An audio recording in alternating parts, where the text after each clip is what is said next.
Hey there, thanks for following along in my shaker-inspired solid walnut bed build. This is the second video in the series in which I cover the construction of the headboard and the footboard, including some special joinery in the headboard to allow for seasonal expansion and contraction of the wood there. In the first video, I covered the milling, mortising, and tapering of the four legs in the bed, and if you haven't seen that one yet, I suggest you check it out first. I'll leave a link in the description below. Alright, let's get started. The first video left off with 8 of the 18 total mortises cut in the legs. I focused next on the footboard and started by milling the lumber for the panels. I made sure to take my time at the lumber supplier when I purchased the raw material, choosing very straight boards for this, because they're a little wider than my 6-inch jointer would be able to handle. By starting with relatively flat boards, I was able to skip face jointing them and instead took several light passes on my planer, flipping the boards over between passes. If the boards had started out warped, using only the planer wouldn't actually remove this warp. I used the table saw to cut the boards to final width after jointing one edge of each board so that they would ride flush against the fence. I then cut the boards to length on the table saw using my crosscut sled, making sure to include an extra inch on each side which the tenons will be cut from. The extra board off to the side on my table saw here is there to keep the end of the board square to the blade. Without it, the workpiece would tilt off to the side of the sled because it's so long. To start cutting the tenons, I again used the crosscut sled with the blade set very low. I took 1 or 2 passes near the edge of the board on both sides, then test fit the width of the tenon into the mortise in the leg. I repeated this process a few times, slowly raising the blade a tiny amount between test fittings until the tenon was fitting snug in the mortise. Once I dialed the blade to the correct height, I could keep it there and cut out the rest of the tenons. Before the final cut to make the shoulder of the tenon, I first scored the board with a knife to sever the fibers. This reduces tear out, which is important to get a clean joint once everything is glued together. Ultimately, I ended up realizing that a sharp marking gauge does this job much faster than a knife.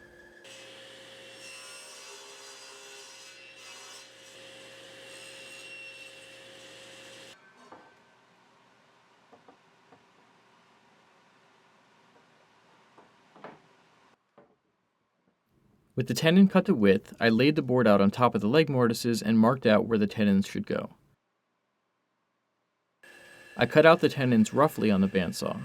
Later, I will custom fit each tenon with a chisel, so it's better for them to be too big than too small here. Cutting these out on the bandsaw is particularly difficult because of how small the bandsaw table is and how long and unwieldy these boards are. If you can think of a better way to do this, I would love to hear it in the comments below. After rounding off the tenons with a chisel and some sandpaper, I eventually got everything fitting snugly enough to dry assemble the entire footboard.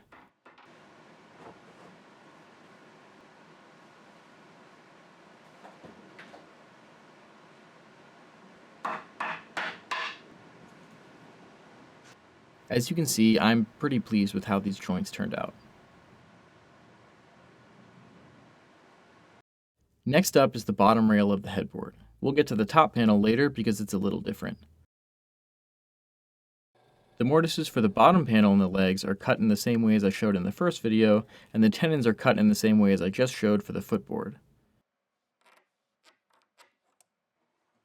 I dry assembled it before starting on the upper panel, and I was pretty pleased with my progress at this point. The upper panel is 18 inches wide and is made from 2 boards that are edge glued together. I milled these boards in the same way, using multiple passes on the planer, one edge on the jointer, and the other edge on the table saw. During the glue up, it's important to take extra care that the 2 boards stay flat, since the combined board will be too wide for my planer.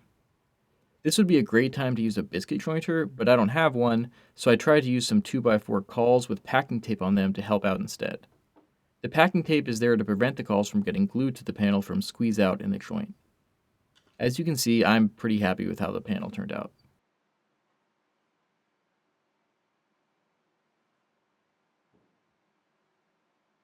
The next step is to cut the panel to width, again including 2 extra inches for tenons. This board was too wide to fit in my crosscut sled, so I used a miter gauge with a temporary fence screwed to it. The mistake I made here was to again use an extra piece to lift the far side of the panel off the saw surface, but that actually makes no sense because I'm not using the crosscut sled anymore. Therefore, this cut wasn't perfectly square to the face of the board, but it didn't end up mattering because the cut surface will end up as part of the tenon that's contained within the bed leg. Next, I cut the mortises for the wide panel. Now these are a little different than the other mortises. All the joints so far will just be glued together because the cross pieces are only 6 or 7 inches wide. The headboard at 18 inches is too wide for this. Gluing it directly would result in cracking or even joint failures over time as the wood expands and contracts from humidity changes. To handle this, I will glue only the top tenons on each side of the headboard, and I will cut the lower mortises slightly wider than the tenons to allow for expansion. Since the bottom tenons won't be glued, they'll be held in place with a dowel that goes through the back of the leg and through an extra wide hole in the tenon itself. The dowel is glued only to the leg, but not the tenon. Note that you can instead glue only the bottom tenon or glue only the middle tenons. I'm gluing the top tenon because I need to fix the top in place so that the cap piece, which is glued to both the legs and the panel, doesn't move around when the panel expands and contracts. I cut the dowel holes first, extending deep enough so they will pass a ½ inch through where the tenon will sit, but not quite all the way through the leg. Often, dowels in this kind of a joint will extend all the way through, but I prefer for them not to be seen from the front of the bed. Then, I drilled out the mortises and cleaned them up with a chisel as usual. I cut the tenons out first on the table saw, then finished them with a handsaw and a chisel because the panel was too wide for my bandsaw.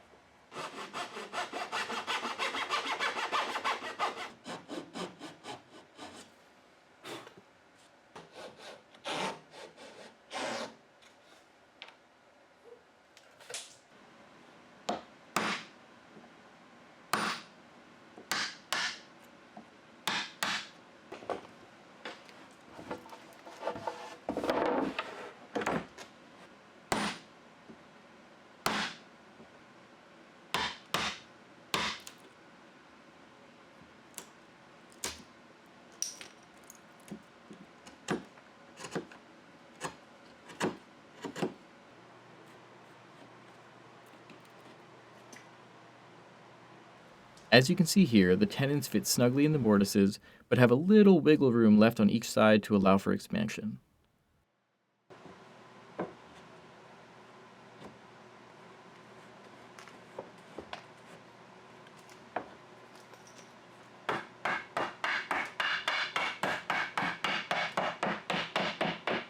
After dry fitting the joint, I used a Forstner bit to mark the center of the hole through the tenons. After disassembling, I drilled the hole in each tenon, but about a 1/16 of an inch closer to the shoulder than necessary. This is called a drawbored joint, and making the hole off-centered like this causes the joint to get pulled together extra tight when the dowel is hammered through the hole. I angled the drill bit slightly to make the hole a little wider again to allow for expansion.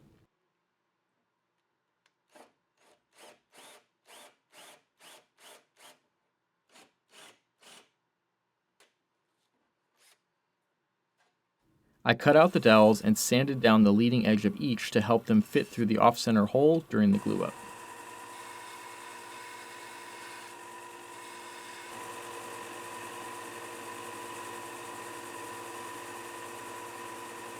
Now comes the stressful part, the glue-up of the headboard. Remember, on the wide panel, glue is only applied to the top tenon and a tiny bit on the outside of each dowel just to prevent it from falling out of the leg. I don't have the best footage here because I had to work quickly and I only had one shot at this. I didn't film the glue up of the footboard, but it's the same process just without any complicated dowels or anything.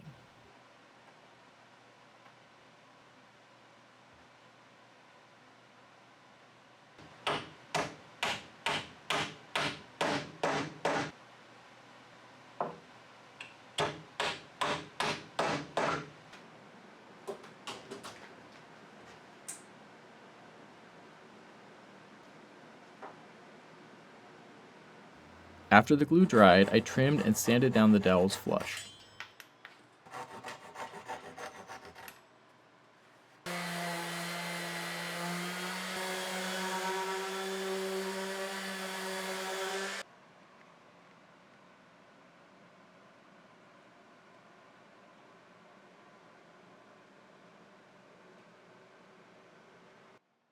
I quickly milled some lumber for the top cap and glued it in place.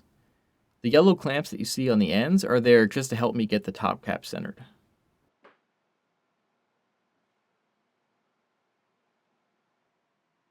And this is where I leave you for now. Be sure to tune back in next time to see how I solve the problem of making the bed disassemblable with some knockdown hardware that isn't so easy to install. Thanks for watching.